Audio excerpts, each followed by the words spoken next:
अरे गणेश, जेवणाचं ताट लाव बरं. नॉनव्हेज लाव की Shravan पाळताय? To be or not to be, that is the question. Shravan पाळावा की पाळू नये हा एकच सवाल आहे.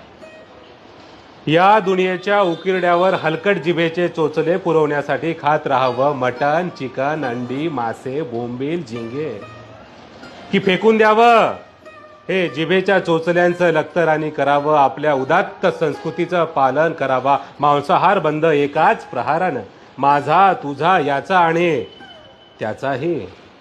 उदात्त संस्कृतीचं महात्म्य सांगणाऱ्या भाषणाने मेंदूला असा डंख मारावा की नंतर होऊ नये इच्छा नॉनव्हेज खाण्याची कधीही.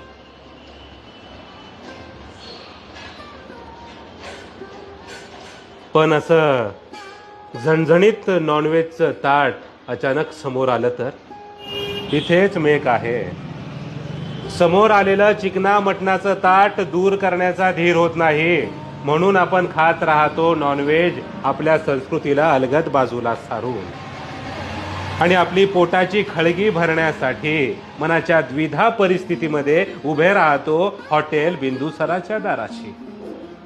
विधात्या, अरे तू इतका कठोर का झालास? एका बाजूला आमच्यासारख्यांना आपल्या उदात्त संस्कृतीचं पालन करण्याची इच्छा होते आणि दुसऱ्या बाजूला असं नॉनव्हेज खाण्याचा मोह देखील टाळता येत नाही. मग आमच्यासारख्या श्रावण पाळण्याची इच्छा